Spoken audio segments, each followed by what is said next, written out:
Gloria al Señor en este día, hermanos. Es un privilegio estar en la casa de Dios. Es un privilegio compartir con ustedes un fragmento de la palabra. Dios es precioso, Dios es maravilloso. Es tan maravilloso que permitió que estuviéramos hoy aquí celebrando su gloria, cuando tantas personas están perdidas en otros lugares y buscando otros dioses y buscando otras cosas. Él nos permitió estar aquí deleitándonos en su nombre. ¿Usted se imagina estar preso en una isla llena de animales feroces, llena de trampa, llena de hombres malvados, y usted está preso en una isla y que de pronto alguien viene, le libera de esa isla, o sea, le libera de esa prisión, pero lo deja en la isla? ¿Cuánto tiempo usted duraría en esa isla llena de animales feroces, llena de peligro? Desde luego que no duraríamos un día o 2 días en esa isla, porque en cierto sentido la prisión nos estaba resguardando de peligros externos que podían hacernos daño si estuviésemos en esa isla. ¿Sabes que eso es lo que hace el mundo con nosotros? Eso es lo que hacen los ídolos con nosotros. Eso es lo que hace el pecado con nosotros. Nos libera aparentemente en ciertas situaciones y nos resuelve ciertos problemas en ciertas situaciones, pero al final, en la vida, nos damos cuenta que esa libertad no es una libertad verdadera, no es una libertad completa, porque nos deja a medias, nos deja inconclusos en el camino y nos deja a la merced de nuestra propia suerte para ver cómo podemos vencer. Pero nuestro Dios es muy diferente, porque nuestro Dios no solo nos libera de la prisión que teníamos antes de conocerle, sino que también nos sustenta, nos provee, nos resguarda, nos consuela en todo el camino que tenemos que transitar en la vida cristiana. Eso es un privilegio, hermano, porque en medio de esa isla llena de animales feroces, llena de trampas, llena de personas malvadas, metafóricamente hablando, nuestro Dios está obrando y nos está cuidando todo el tiempo de nuestro proceder en esta tierra. Porque Él es un libertador que libera verdaderamente, completamente, y suple para nosotros todo lo que necesitamos en esta vida. Por eso le titulé al mensaje de hoy: Dios se provee para nuestra consolación. Dios se provee para nuestra consolación. Y está basado en el Evangelio de Juan, en el capítulo 14. Seguimos con el capítulo 14. Y vamos a estar tratando hoy solamente 3 versículos de este capítulo. Versículos 15, 16 y 17. Juan 14, del 15 al 17. Y veremos esta consolación de Dios en la vida de nosotros, de sus hijos. Dice la palabra del Señor: si me amáis, guardad mis mandamientos. Y yo rogaré al Padre, y os dará otro consolador, para que esté con vosotros para siempre, el Espíritu de verdad, el cual el mundo no puede recibir, porque no le ve ni le conoce, pero vosotros le conocéis, porque mora con vosotros y estará en vosotros. Oremos al Señor. Padre, en nuestra mente no cabe la capacidad para entender el poder tan grande y tan real que hay en tu palabra.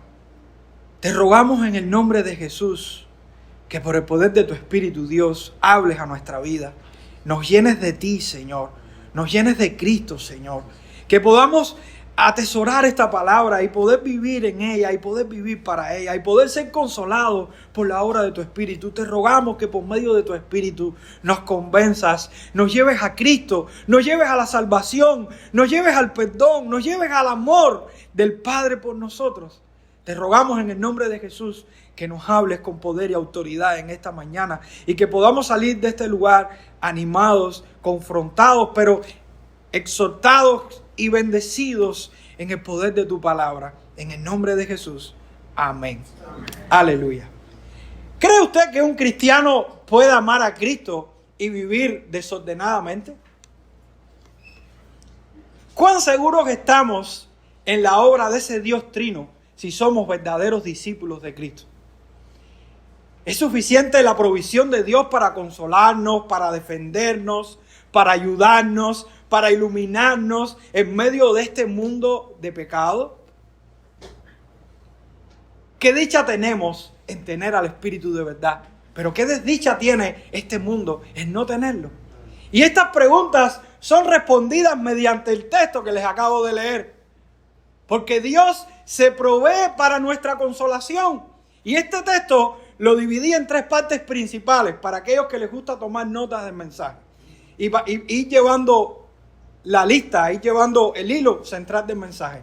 Lo dividí primero en una relación inquebrantable. Segundo, una intercesión eficaz. Y tercero, un privilegio exclusivo. En el versículo 15 veremos esa relación inquebrantable que hay entre el amor y los mandamientos. Después veremos en el versículo 16 esa intercesión eficaz del Hijo al Padre por el Consolador. Y después veremos en ese versículo 17 que le sigue el privilegio exclusivo que tenemos los discípulos que no tiene el mundo de tener el Espíritu de verdad. Esas son las 3 ideas que vamos a estar desarrollando en el mensaje en el día de hoy. Entonces vayamos a la primera verdad del texto. Una relación inquebrantable. Es muy útil recordar que Jesús está en el aposento alto con sus discípulos.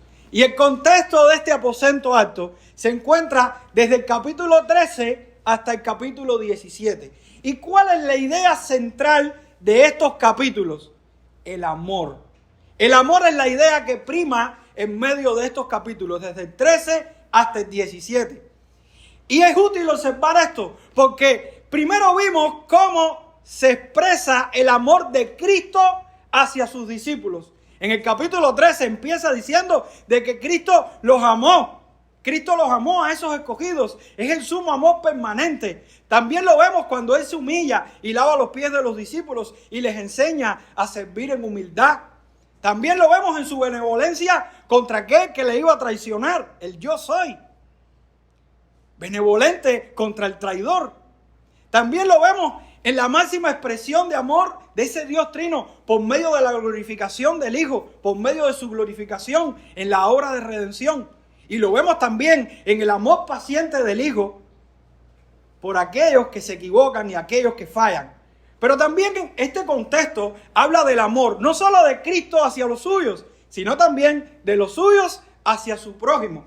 Él nos dejó la legislación en el mismo capítulo 13, versos 34 y 35. Él nos dice, un nuevo mandamiento os doy, que os améis los unos a los otros, como yo os he amado, que también os améis unos a otros. Y en esto conocerán que sois mis discípulos, si tuviereis amor los unos con los otros. Aquí vemos el amor de Cristo hacia uno, vemos el amor de uno hacia el otro, pero también en el texto de hoy vemos el amor de los discípulos hacia Cristo. Los creyentes hacia Cristo. Y esta es una faceta del amor que no hemos tocado en el aposento alto. El amor que decimos tener por nuestro Señor Jesucristo. Él les dice, si me amáis. Y esta es la expresión característica del creyente. El amor a Dios, el amor a Cristo, el amor al Espíritu de Dios. Esta es la característica indispensable de un creyente. Ese amor verdadero. Este amor para con Cristo no compite con el gran mandamiento. El gran mandamiento dice que hay que amar a Dios. Y no compite con el gran mandamiento. ¿Por qué? Porque Cristo es Dios. Entonces, amando al Hijo, estamos amando al Padre. Estamos expresando nuestra máxima expresión de amor, nuestra máxima dádiva de amor, nuestra máxima gloria a ese Dios que nos creó y que nos salvó. Pero ¿puede un cristiano amar a Cristo y no poder expresarlo? ¿Cómo estos discípulos pueden demostrar que aman a Cristo? La realidad es que el resultado del amor que decimos tener por Cristo está relacionado totalmente con las obras que realizamos para con Él. De modo que es inconcebible decir que amamos a Jesús y no nos esforzamos o no vivimos de acuerdo a eso que decimos que amamos. Él dice, si me amáis, guardad mis mandamientos. Y aquí Cristo nos está dando una orden puntual. Es una decisión que tenemos que tomar como creyentes si realmente el amor de Cristo está en nuestro corazón para con Él. No podemos separar esta verdad, pero al mismo tiempo esto revela la evidencia de que hemos nacido de nuevo, de que el amor de Cristo está en nosotros. Por eso nosotros podemos guardar los mandamientos de Cristo. No significa que ahora vamos a guardar los mandamientos de Cristo para que Cristo nos ame o para amar a Cristo en base a lo que hicimos. No, eso es un resultado de lo que ya somos en Cristo. Si decimos que somos cristianos, si decimos que amamos a Cristo, entonces tenemos una responsabilidad y es guardar sus mandamientos. El amor y los mandamientos tienen una estrecha relación el uno con el otro. Es como dos hermanos siameses. ¿Saben qué son dos hermanos siameses? Que nacen pegados en su cuerpo uno con el otro. Imagínense dos hermanos siameses pegados por su cabeza. Los llevamos a un salón quirúrgico. ¿Y qué pasa si los llevamos a operarlo? Posiblemente muera uno o mueran los dos en la operación. Entonces no se puede separar el amor de los mandamientos. Pero ¿cuáles son estos mandamientos? ¿A qué mandamientos se refiere Jesús? Estos mandamientos son los preceptos, son las normas. Esto que Cristo formuló para nuestra vida, la práctica de la vida de Jesús en nuestra vida. El ejemplo de Jesús en nuestra vida. La ley que puso Jesús delante de nosotros para que viviéramos. Y esto nos regula de una manera interna, pero también de una manera externa. Y vemos una gran multitud de mandamientos por parte de nuestro Señor Jesucristo. De hecho, en este mismo contexto del aposento alto, Jesús nos dio varios mandamientos de manera indirecta o de manera directa. Porque primero nos enseña el servicio al prójimo en amor y humildad. Después vemos la necesidad de la fe que debería tener la confianza en las promesas frente a nuestras turbaciones, de que Jesús va a venir, de que Jesús preparó morada por nosotros. Vemos la confianza exclusiva que deberíamos tener frente a Cristo ante las necesidades de nuestra vida. Necesidad de acceso a Dios, necesidad de revelación, necesidad de vida. Vemos también el correcto entendimiento que deberíamos tener ante Jesucristo, quien es Dios y hombre. Y vemos el compromiso de predicar el evangelio como mayores obras que deberíamos hacer por su encomienda. ¿Y qué hay de la identificación con la voluntad de Cristo en nuestras oraciones? Entonces, solamente en este contexto inmediato del aposento alto hay mandamientos, hay normas, hay preceptos, hay un estilo de vida que debemos llevar como creyentes. Pero eso no se concentra solo en esto. Porque ¿qué decimos de la ley moral? ¿Qué decimos de las cartas de los apóstoles que se sirvieron como fundamento para que nosotros pusiéramos por obra en nuestra iglesia? Entonces tenemos una amplia abundancia de mandamientos puestos en la Escritura, filtrados por nuestro Señor Jesucristo, para que nosotros demostremos el amor que decimos tener en Jesucristo. ¿Amas a Cristo?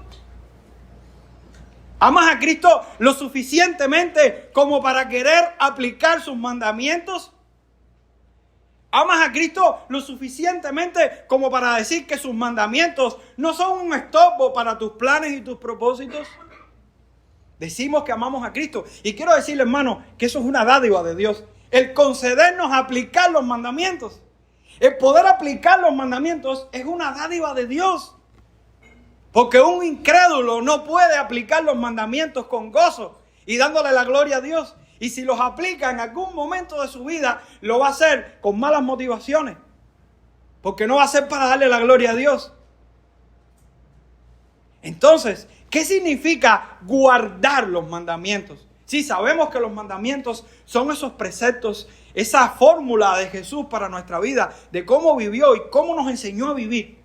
Pero ¿qué significa guardar estos mandamientos?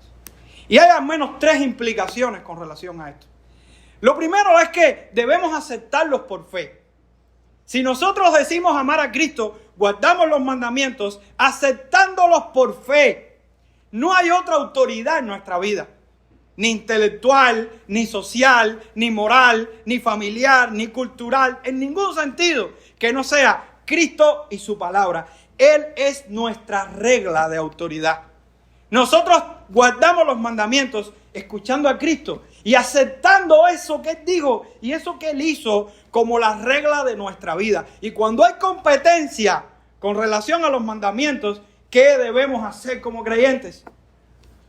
Cuando una norma social está compitiendo con el mandamiento de Cristo, que nos dice que no hagamos esto, pero toda la cultura lo hace, ¿qué hacemos nosotros como creyentes, hermanos? Y vivimos en una sociedad que es dura con esto, fuerte con esto, porque mucha gente dice ser cristiano, pero ¿estarán dispuestos a guardar los mandamientos de Cristo? Y no solo es aceptarlos por fe, no solo es tenerlos como nuestra regla principal y de autoridad, sino también es obedecerlos, porque de nada sirve tener el concepto en nuestra mente y en nuestros deseos. Pero hay que obedecer los mandamientos de Cristo, es ponerlos por obra. No hay otra fuente de autoridad, hermanos. Cristo nos manda a tomar decisiones. Y ahí es donde vemos que una persona antes de ser cristiano vivía de una manera y ahora conoce al Señor, se arrepiente de sus pecados. Y el ladrón deja de ser ladrón, el fornicario deja de fornicar, el adúltero deja de adulterar, el borracho deja de ser borracho. Y ahí es donde vemos que el mentiroso empieza a abstenerse de no decir mentiras, de dejar de decir mentiras. Ahí es donde vemos esa metamorfosis, ese cambio donde una oruga termina siendo una mariposa. Somos de una naturaleza diferente. Primero porque Él nos amó. Y ahora nosotros que le amamos, en respuesta a ese amor que tuvo por nosotros, lo demostramos, lo aplicamos obedeciendo sus mandamientos. No solo aceptándolos por fe, no solo obedeciéndolos, sino también cuidándolos. Y lo que significa guardar, en resumen, es cuidar. ¿Cuánto usted cuida lo que ama? ¿Cuánto usted cuida su cartera? Sus tarjetas. No las de crédito, las de débito, que sabe que no te lo van a devolver si te las roban. ¿Cuánto usted cuida las prendas que tiene en su casa? Seguro no las pone en la mesita de la sala donde todo el mundo entra para que las vea. No, las guarda bien guardadas para que nadie las vea. ¿Dónde usted cuida y guarda las cosas que realmente valora? ¿Cuánto valoran los mandamientos de Cristo? ¿Saben qué significa esto, hermano? Que no hay ociosidad para los creyentes. No hay tiempo de descanso porque tenemos enemigos que no descansan. Y están constantemente tentándonos, constantemente poniéndonos a prueba para hacernos caer y tropezar. La carne, Satanás, el mundo no descansan. Y nosotros los cristianos dormimos más de 8 horas muchas veces, metafóricamente hablando. Y nosotros los cristianos muchas veces no le dedicamos el tiempo ni los 10 minuticos del día a leer la Escritura. Entonces, ¿cómo podemos decir que amamos a Cristo? ¿Cuánto nos importan sus mandamientos? Es inconcebible saber que yo amo a mi esposa y que mi esposa me dice, haz algo por mí y yo no lo haga. Puede que un día no lo haga por ciertas cosas, pero si yo todos los días que mi esposa me está diciendo, haz esto por mí, haz aquello por mí, haz aquello, y yo nunca hago nada, hermano, eso está diciendo que yo no amo a mi esposa. Entonces, si Jesús nos dice en su palabra ciertas leyes, ciertas normas, ciertos principios, ¿qué debemos hacer con ellos? Y tristemente hay estadísticas que registran que el 31 o el 30% de la población mundial dice creer en Cristo. Pero si llevamos a esa gente a los mandamientos de Cristo, ¿cuántos están dispuestos a pagar el precio? Como Jesús cuando se viraba, después que multiplicó los panes y los peces, después que le dio comida a las grandes multitudes, se viró atrás y le dijo, si alguno quiere seguirme, tome su cruz y niéguese a sí mismo y sígame. Y las multitudes se fueron. Porque es fácil ser cristiano en una iglesia donde hay todo lo que tú quieres. Eso es fácil, hermano. Es atractivo en esta cultura. Pero cuando la palabra de Dios es predicada y enseñada, cuando Cristo toca las llagas de nuestro corazón, donde nos duele, ahí es donde realmente debemos entender que le amamos. Nuestra posición frente a los mandamientos clarifica, ilustra, refleja nuestro verdadero amor por Jesucristo. Y en la provisión de Dios, esto es un don, hermano. En la provisión de Dios, esto es un privilegio, esto es una dádiva. El que podamos aplicar los mandamientos de Cristo nos hace diferente al mundo. Es guardar sus mandamientos, deleitarnos en ellos, como nos enseña el Salmo 119, deleitarnos en ellos, en su palabra, en su ley, Es tu ley, Señor, mi faro, mi estandarte, mi vida. Este es mi patrón, este es mi querer, porque yo te amo, Jesús. Y yo quiero vivir para ti, yo quiero vivir para tu gloria. Pero no solo los creyentes somos beneficiados por los mandamientos de Cristo en relación con el amor que tenemos por Él, sino también somos beneficiados por la intercesión de nuestro Señor Jesucristo, el cual le pide al Padre un consolador para nosotros. Y aquí está la segunda verdad del texto: la intercesión eficaz de Cristo. Cristo intercede al Padre por el consolador, amados. El versículo 16 nos dice: y yo rogaré al Padre y os dará otro consolador para que esté con vosotros para siempre. Jesucristo es el intercesor eficaz, ese que intercede al Padre, y Él ejerce su oficio sacerdotal mientras está en la tierra. Él intercede al Padre por los suyos, para la salvación de los suyos, como un fiel representante. Pero también dará su vida unos capítulos después, como aquel fiel sustituto para aquellos que han de ser salvos. Y aunque su sacrificio, ese sacrificio sacerdotal, es completo en la cruz, Él en la actualidad sigue intercediendo en el presente, sigue intercediendo por su pueblo. ¿Y para qué lo hace? Para darle la garantía a su pueblo de llegar a la salvación completa, final, total. Para darle la garantía de que el Espíritu esté con ellos para siempre. Y aquí estamos viendo esa oración sacerdotal de Jesús. Y una pequeña aclaración que quiero dar: este ruego de Jesús es en igualdad con la deidad. No es como con los discípulos en el versículo 13 y 14 que le piden al Padre. No, Jesús es Dios, hermano. Jesús es Dios. Es un ruego en igualdad y no una petición como la que hicieron los discípulos, en el nombre de Jesús. Y aquí observamos al Dios Trino obrando. Ese Dios Trino que obra en su inmanencia recíproca. ¿Recuerdan la semana antes pasada cuando les hablaba de la inmanencia recíproca? El Hijo ruega al Padre por el Espíritu. ¿Qué cosa es la inmanencia recíproca? Y es la relación interna entre las personas de la Trinidad, donde habitan plenamente el uno al otro sin confundirse ni mezclarse. Los tres no son tres dioses, sino un solo Dios. Pero al mismo tiempo, tampoco los tres son una sola persona, sino tres personas en la única deidad. En la práctica, debemos asumir que el Padre, el Hijo y el Espíritu obran inseparablemente en toda obra divina, aunque cada persona lo haga según su distinción personal y su orden trinitario. Dios en el Padre, como fuente de toda gracia, da al Hijo como mediador eficaz. El Hijo cumple su sacerdocio eficaz a favor de los suyos. Y el Espíritu Santo es dado como consolador para aplicar esa obra redentora en quienes están unidos a Cristo. Dios se nos ha dado en la tercera persona de la Trinidad. Y hasta este momento en los mensajes no habíamos hablado de la tercera persona de la Trinidad. Y aquí se nos está dando como el consolador. Él dice: les daré otro consolador. Y por la palabra otro lo que queremos decir es uno como yo que ocupará mi lugar. Ese es el consolador. Uno como yo que ocupará mi lugar. No es un poder, es una persona, igual que el Padre, igual que el Hijo. Solo puede ser divino, ya que ninguna fuerza, ninguna criatura, ningún ser más allá de Dios puede llenar lo que Dios llena. Entonces ese consolador es divino. Es una persona divina, hermanos.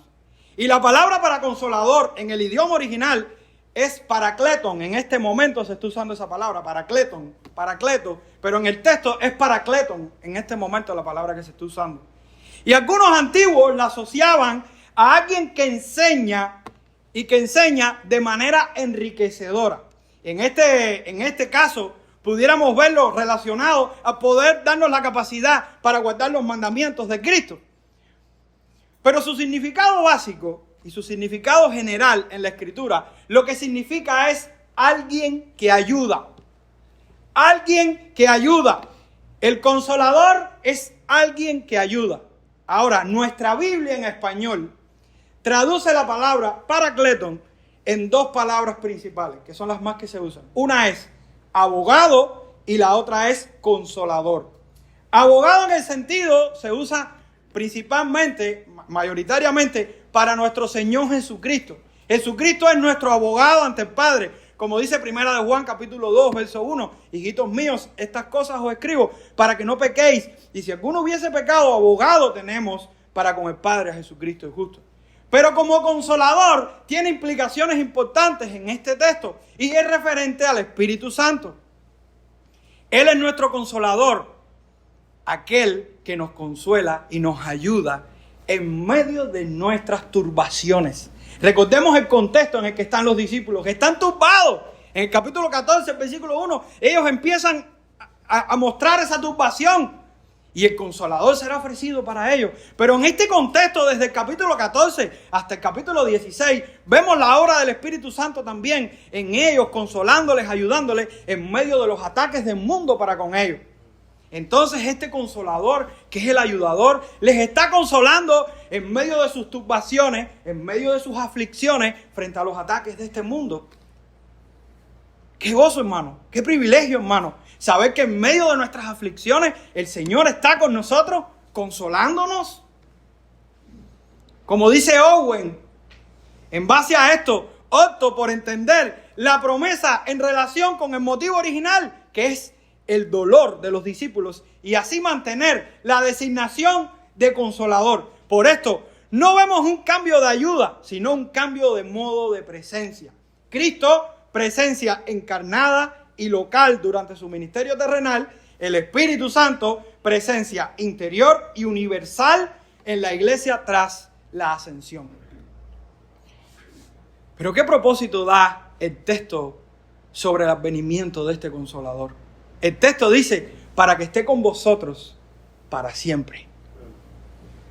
Para que esté con nosotros para siempre. Ese Consolador, ese ayudador que está en medio de nuestras aflicciones estará siempre con nosotros. ¿Qué diferencia hay en el Dios que tenemos al ídolo o al Dios que adoran los hombres de este mundo? Nuestro Dios está con nosotros para siempre, consolándonos y ayudándonos. Y esta es una expresión idiomática.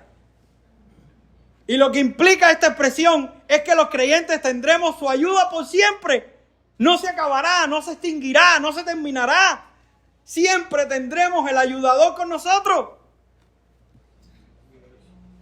¿No notamos que por medio de este texto observamos al creyente en su plena seguridad por la obra de la redención del Dios Trino? El Hijo amado, a quien los discípulos aman y obedecen, intercediendo eficazmente al Padre por ellos. El Padre, fuente de toda gracia, responde a la petición del Hijo, enviando al Consolador a esos discípulos. Y ahora vemos el Espíritu Santo dado a los discípulos, quien permanece con ellos como ayudador para siempre. ¿Y qué decir ahora del versículo 17? Donde también observaremos al Espíritu, pero ahora con otro calificativo, el Espíritu de verdad, el que está en presencia y revelación constante, permanente para con ellos. Y aquí viene la tercera verdad del texto, el privilegio exclusivo que tenemos los discípulos de Cristo, en contraste con la desdicha que tiene el mundo, porque no tienen al Espíritu de verdad. El texto nos dice en el versículo 17, el Espíritu de verdad, al cual el mundo no puede recibir, porque no le ve ni le conoce, pero vosotros le conocéis, porque mora con vosotros y estará en vosotros. El Consolador es también el Espíritu de verdad para nosotros. Como Consolador es nuestro ayudador. Pero ¿qué como Espíritu de verdad? Recordemos que unos textos anteriores Jesús dijo, yo soy el camino, la verdad y la vida. ¿Y qué implicaba que Jesús fuera la verdad? Que Jesús nos revelaba al Padre, que Jesús era la revelación a nuestra ignorancia, era la revelación a nuestro desconocimiento. Nosotros por medio de Jesús podemos conocer al Padre, porque conociendo al Hijo conocemos al Padre. Pero ahora el Espíritu se clarifica como Espíritu de verdad. Entonces esto tiene una relación salvadora, redentora. El Espíritu es la verdad en persona, quien guía al pueblo de Dios hacia toda verdad que se encarna en Cristo y su redención. Él está obrando con relación a nuestra vida para que nosotros podamos encontrar a Cristo, encontrar el camino y vivir el camino. Por eso nos revela esa verdad. Y todo lo relacionado a la revelación es dado por Él, para nosotros, para nuestra vida. Él es dador de estos dones, de estas dádivas en nuestra salvación. Él obra en nuestro arrepentimiento, Él obra en nuestra fe, Él obra en nuestra vida práctica, en nuestra santificación. Él nos convence de pecado, de juicio, de justicia, nos da dones, nos da su fruto. Él es las arras de nuestra salvación. ¡Qué gozo, hermano! ¡Qué privilegio, hermano, tener a Dios como ayudador, pero también como Espíritu de verdad en nuestra vida, revelándonos en cada área de nuestra vida, cada una de nuestras necesidades y consolándonos en ellas! Pero qué desdicha tiene el mundo. El mundo no le tiene, porque el texto dice, el mundo no le puede recibir, porque no le ve ni le conoce. El mundo es ciego, el mundo es ignorante, el mundo está incapacitado, no tiene el Espíritu de verdad. Recordemos que Juan describe al mundo como los seres humanos en su condición caída. Esos hombres amantes y practicantes del pecado. Él lo dice en el capítulo 3, verso 19. Y esta es la condenación, que la luz vino al mundo y los hombres amaron más las tinieblas que la luz, porque sus obras eran malas. El mundo es este sistema inmoral, este sistema de antivalores santos. Este mundo que desprecia, que es hostil con Cristo, hostil con su palabra, hostil con su iglesia. Por eso Juan capítulo 15, verso 18 dice, si el mundo os aborrece, sabed que a mí me ha aborrecido antes que a vosotros. El mundo está incapacitado para recibir al Espíritu de verdad. ¿Y saben por qué? Porque sigue las mentiras de Satanás. Carece de discernimiento espiritual y se resiste, hermanos, a la obra del Espíritu Divino. Pablo nos dice, y nosotros no hemos recibido el espíritu del mundo, sino el Espíritu que proviene de Dios, para que sepamos lo que Dios nos ha concedido, lo cual también hablamos, no con palabras enseñadas por sabiduría humana, sino con las que enseña el Espíritu, acomodando lo espiritual a lo espiritual. Pero el hombre natural no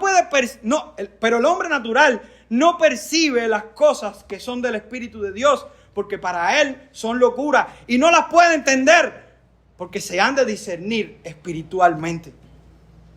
Y es aquí donde deberías hacerte un pequeño autoexamen a través de un grupo de preguntas que te quiero hacer.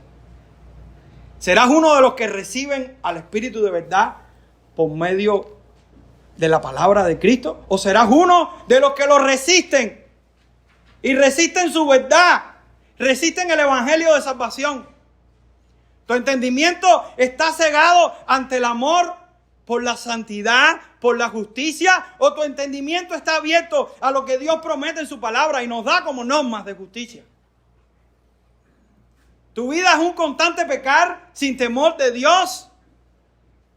¿O tu vida es una vida que se arrepiente y vive tratando de agradar al Señor?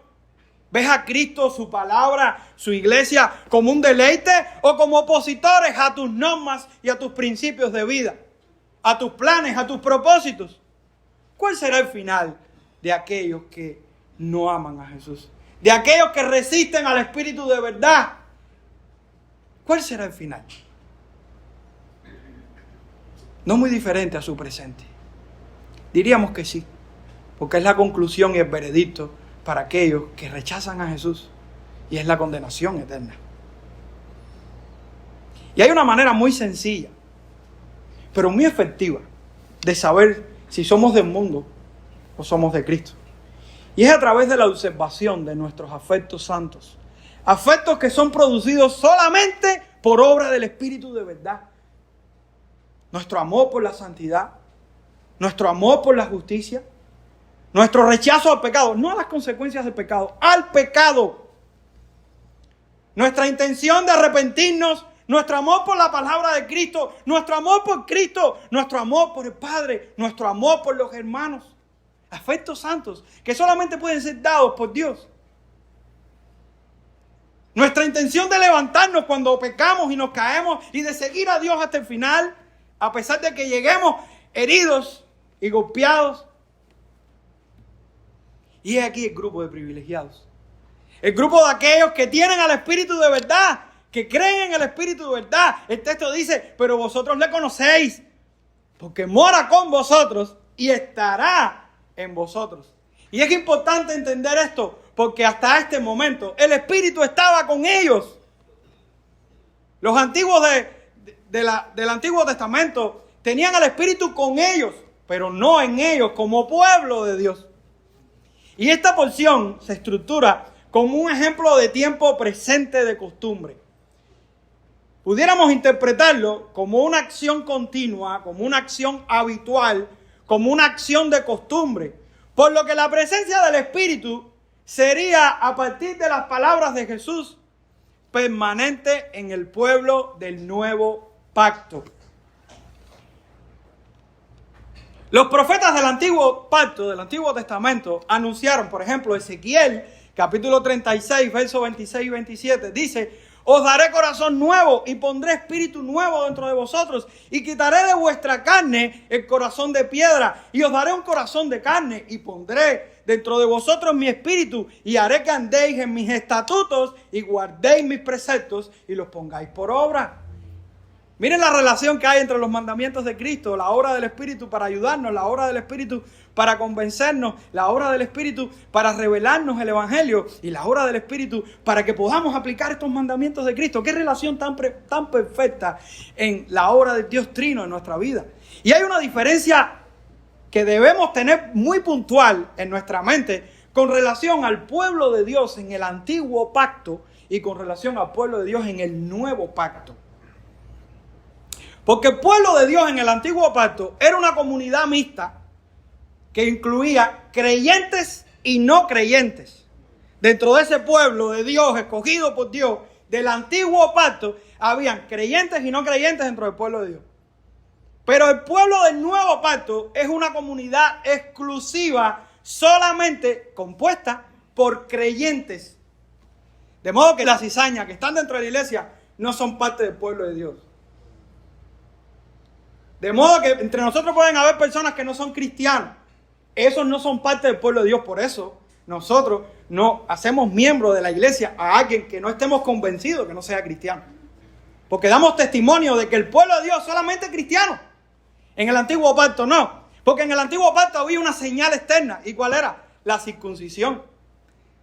Pero también el Espíritu Santo, como una señal, se movía en ellos. No de una manera universal, ni tampoco de una manera permanente en todos los miembros del pacto. Pero en el nuevo pacto, la señal interna, ¿saben cuál es? La circuncisión, pero del corazón. El cambio de corazón. ¿Y quién puede hacer esa señal interna en el nuevo pacto? El Espíritu. Entonces el Espíritu está obrando en nuestro corazón como pueblo del nuevo pacto. En fin, en el Antiguo Testamento y también en este momento donde están los discípulos de Jesús, el Espíritu estaba con ellos. Estaba con ellos como iglesia, en un carácter distinto en administración. Él sí regeneraba a las personas. Él regeneraba a los que habían de ser salvos. Pero no era derramado universalmente sobre todo el pueblo. Su obra era más selectiva y menos visible y muchas veces venía sobre individuos específicos, como reyes, profetas, jueces. De ahí David dice: no quites de mí tu espíritu. ¿Pero a qué se refiere David cuando dijo no quites de mí tu espíritu? ¿A la salvación? No, hermano. A su ungimiento como rey, en su oficio regio. Entonces el Espíritu salvaba a los creyentes en el antiguo pacto. Estaba con ellos como pueblo, pero no estaba en ellos.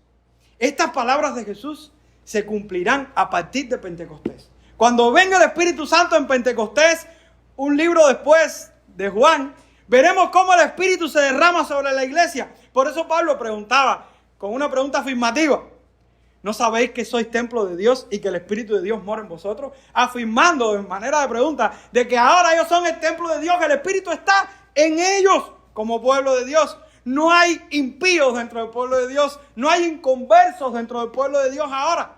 Entonces las promesas de Jesús son efectivas, hermanos, son maravillosas. Y por el texto de hoy hemos aprendido 3 ideas principales. Primero, la relación inquebrantable que hay entre el amor que decimos tener en Cristo y los mandamientos que debemos cumplir de Cristo.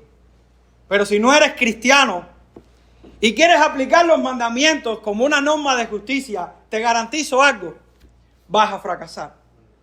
Vas a perder todo tu esfuerzo. Porque no podemos venir a Dios, no podemos cumplir los mandamientos para venir a Dios.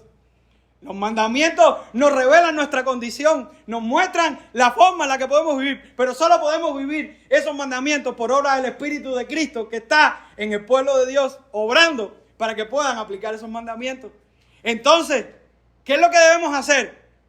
Darnos cuenta que como no podemos vivir esos mandamientos, tenemos que arrepentirnos de nuestros pecados, porque esos mandamientos nos van a juzgar, nos van a condenar y nos van a decir que somos pecadores y que si no nos arrepentimos vamos a perecer. ¿Qué es lo que debemos hacer si no somos creyentes ante estos mandamientos? Arrepentirnos, hermano. Y venir a Cristo por fe. Y aceptar su sacrificio por fe. Y reconocer que Él es el camino. Que Él es mi camino. Pero si soy cristiano, tengo la responsabilidad, porque el Espíritu está dentro de mí, de no ser ocioso, hermano. Quiere decir, hermanos, que si usted se va de este lugar y no se va con la intención de arrepentirse de los pecados que ha cometido en esta semana, o en el día pasado, o en esta mañana, usted está perdiendo el tiempo, desaprovechando las oportunidades y las dádivas que Dios nos está dando por el poder de su Espíritu. Es tiempo de arrepentirnos de nuestros pecados. Es tiempo de retomar nuestras antiguas costumbres. Es tiempo de restaurar lo que hemos perdido. Porque no hay ociosidad para el pueblo de Dios. Si decimos que amamos a Cristo, debemos vivir como Él vivió. Es una meta alta, es una meta grande. Y nadie lo va a hacer totalmente y completamente. Pero la intención del corazón tiene que estar. La disposición de la voluntad tiene que estar. Porque si no está, el Espíritu de Cristo no está en nosotros. Pero si el Espíritu de Cristo está en nosotros, no podemos estar ociosos. La segunda verdad que aprendimos del texto es la intercesión eficaz de Cristo. Cristo es eficaz en su intercesión. Porque Él le pidió al Padre por nuestro Consolador. De modo, hermano, que no hay debilidad que el Espíritu no pueda sustentar. De modo que no hay opresión en el que el Espíritu no nos pueda ayudar y consolar. De modo que no hay aflicción en la que el Espíritu no puede estar con nosotros y estar ahí presente, vivo en nosotros, supliéndonos a nuestra necesidad espiritual. De modo que tenemos una gran garantía, un gran privilegio de que Dios está en nosotros, no solo con nosotros, sino en nosotros, dándonos y supliéndonos todo lo que necesitamos para nuestra vida espiritual, para que salgamos de esa isla, pero no de la prisión, sino de la isla, y vivamos en esa vida llena de prisiones, llena de obstáculos, llena de enemigos, llena de maldad, y vivamos y lleguemos hasta el final. Por eso nosotros creemos que llegamos hasta el final, porque la salvación no depende de nosotros. Aún esa parte de la santificación en la que nosotros obramos por la fuerza y el poder del Espíritu en nosotros. Aún esas virtudes que decimos tener y que pensamos que nacieron con nosotros, están ahí suplidas por parte del mismo Dios en nuestra vida. Y la tercera verdad que vimos en el texto es el privilegio que tenemos nosotros, el pueblo de Dios, de tener la revelación verdadera, la revelación plena por medio del Espíritu Santo que no tiene el mundo. Por eso el mundo se pierde, por eso el mundo sigue a sus dioses, por eso el mundo sigue sus costumbres, por eso el mundo perecerá, por eso el mundo terminará condenado. Pero nosotros estamos en Cristo, hermano, por obra del Espíritu, porque Dios se provee para nuestra consolación. Entonces, ¿qué harás con tu vida? ¿Cómo vivirás a partir de este momento? ¿Dónde pondrás tu confianza en este momento? ¿En ti? ¿En el mundo? ¿En la moda? ¿En lo que nos enseñan los políticos? ¿En las promesas que nos dan los hombres? ¿O en la promesa que nos dio nuestro Dios, que por obra de Cristo y su Espíritu y el Padre ha obrado en nosotros para darnos la salvación y suplirnos todo lo que necesitamos, no solo para creer, sino para vivir hasta los días finales de nuestra vida? Así que démosle gracias al Señor, porque Él está con nosotros y está en nosotros por obra de su Espíritu. Padre, gracias te damos por la oportunidad de ser tus hijos, y por la eternidad te daremos